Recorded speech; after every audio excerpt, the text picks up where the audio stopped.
Berapa kali Anda mendengar nasihat, kalau ingin kaya, kerja keraslah siang dan malam. Kita hidup dalam budaya yang mengkultuskan keringat, lembur, dan pengorbanan fisik sebagai jalan tunggal menuju kekayaan.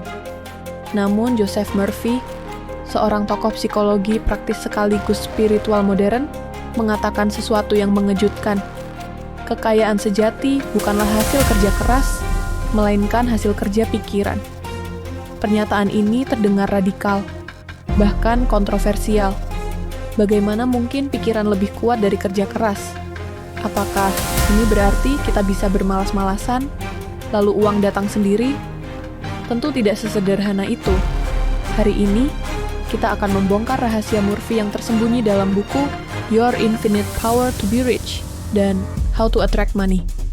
Kita akan menelisik bagaimana pikiran bawah sadar bekerja sebagai magnet rezeki. Mengapa sebagian orang hidup dalam aliran keberlimpahan sementara yang lain terus kekurangan? Dan bagaimana kita dapat mengubah nasib finansial kita tanpa harus mati-matian bekerja sampai melupakan hidup. Ini bukan tentang mistik murahan. Ini tentang psikologi bawah sadar yang dipadukan dengan hukum-hukum universal.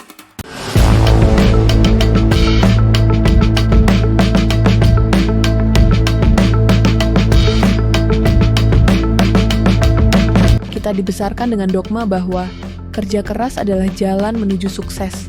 Tetapi mari kita kritisi. Apakah semua tukang bangunan, buruh kasar, atau petani kecil yang bekerja keras dari pagi sampai malam menjadi kaya raya? Nyatanya tidak. Banyak dari mereka yang justru hidup dalam kekurangan. Sebaliknya, ada orang yang tampaknya kerjanya santai, duduk di kantor ber-AC, atau bahkan menjalankan bisnis yang tampak sepele. Namun ia bisa menikmati limpahan kekayaan. Disinilah Joseph Murphy mengajak kita membuka mata. Kekayaan tidak linear dengan kerja fisik. Kekayaan linear dengan kerja mental. Kerja keras tanpa arah pikiran yang benar, ibarat mendayung perihu ke arah yang salah. Semakin keras Anda mendayung, semakin jauh Anda dari pelabuhan yang dituju. Murphy menggunakan istilah yang puitis sekaligus filosofis. Alam bawah sadar adalah bank kosmik. Apa maksudnya? Ia percaya bahwa dalam diri manusia ada reservoir energi yang terhubung dengan hukum semesta. Pikiran sadar adalah tukang tulisnya, sedangkan pikiran bawah sadar adalah bendahara yang mengatur aliran rezeki. Ketika pikiran sadar kita terus mengulang ide tentang kekurangan, saya tidak punya uang, hidup sulit, rezeki seret, maka alam bawah sadar menerimanya sebagai perintah. Dan seperti komputer canggih, ia menjalankan program itu, menciptakan kenyataan sesuai perintah yang kita tanam. Sebaliknya, ketika kita menanamkan ide keberlimpahan, uang mengalir mudah ke hidup saya selalu mendapatkan peluang. Semesta berpihak pada saya, bawah sadar juga menerima perintah itu. Lalu, mengorkestrakan peristiwa, peluang, dan relasi yang membawa kita ke arah kekayaan. Analogi sederhananya begini. Bayangkan, pikiran bawah sadar sebagai tanah subur. Apapun benih yang Anda tanam, kekurangan atau keberlimpahan akan tumbuh menjadi kenyataan. Tanah tidak peduli apakah benihnya positif atau negatif. Tugasnya hanya menumbuhkan. Joseph Murphy menekankan konsep mental equivalent atau padanan mental. Setiap realitas eksternal memiliki padanan internal di pikiran.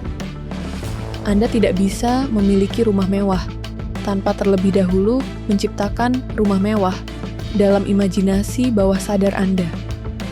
Anda tidak bisa hidup berkecukupan jika citra diri Anda masih orang miskin yang harus berjuang. Murphy menulis, kekayaan hanyalah hasil dari pola pikir kaya. Jika pikiran Anda terus-menerus membayangkan kelimpahan, maka realitas harus menyesuaikan diri. Dengan kata lain, keberlimpahan adalah konsekuensi logis dari cara berpikir, bukan semata hasil kerja fisik. Lalu bagaimana caranya bekerja dengan pikiran? Murphy menawarkan teknik praktis, afirmasi dan visualisasi. Afirmasi bukan sekadar kalimat positif kosong, melainkan perintah berulang yang menembus alam bawah sadar. Contohnya, kekayaan mengalir kepada saya dengan cara-cara yang ajaib dan penuh berkat. Jika diulang dengan keyakinan, alam bawah sadar akan menyerapnya sebagai program baru. Visualisasi pun bekerja serupa. Jika Anda bisa membayangkan diri hidup dalam rumah nyaman, menikmati kebebasan finansial, dan merasakan emosinya seolah nyata, maka bawah sadar menganggap itu sebagai kenyataan. Dan karena bawah sadar tidak membedakan imajinasi dan realitas, ia akan menciptakan kondisi yang menyamakan imajinasi dengan fakta. Salah satu hal menarik dari Murphy adalah kaitannya antara cinta dan uang. Ia menulis bahwa uang pada dasarnya adalah bentuk energi. Jika kita membenci uang, iri pada orang kaya, atau menganggap uang itu kotor, maka kita sedang menolak energi itu masuk.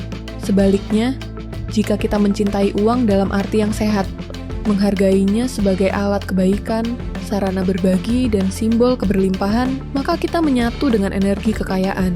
Analogi sederhana, uang itu seperti air. Jika kita menolak air dengan berkata, air itu jahat, air itu kotor, maka kita akan kehausan. Tapi, jika kita menghargai air sebagai sumber kehidupan, maka ia mengalir dengan sendirinya. Murphy juga berbicara tentang hukum resiprositas pikiran. Apa yang kita berikan dalam pikiran, itulah yang kembali kepada kita. Jika kita terus memancarkan ketakutan, kita menarik situasi yang menakutkan. Jika kita memancarkan rasa syukur dan keyakinan akan rezeki, kita menarik keadaan yang selaras. Dalam istilah modern, ini mirip dengan konsep law of attraction. Namun Murphy lebih menekankan bahwa semua ini bekerja melalui mekanisme psikologi bawah sadar, bukan sekadar mistik. Ia menyebutnya, pikiran adalah magnet, dan magnet tidak bisa menarik apa yang bukan resonansinya. Jadi, mari kita simpulkan, kerja keras bukan jaminan kekayaan. Kerja pikiran, kerja di level bawah sadar adalah kunci utama. Afirmasi, visualisasi, dan keyakinan pada keberlimpahan adalah perintah yang mengaktifkan bank kosmik dalam diri kita. Cinta pada uang sebagai energi positif membuka pintu rejeki, sedangkan kebencian menutupnya. Joseph Murphy ingin kita memahami, kekayaan adalah keadaan kesadaran, bukan semata kondisi rekening bank. Dan sekarang, saya bertanya pada Anda, jika benar kekayaan berawal dari pikiran, maka apa yang selama ini Anda tanamkan dalam pikiran Anda? Apakah pikiran miskin atau pikiran kaya? Karena pada akhirnya, bukan kerja keras yang menentukan, tetapi kerja pikiran.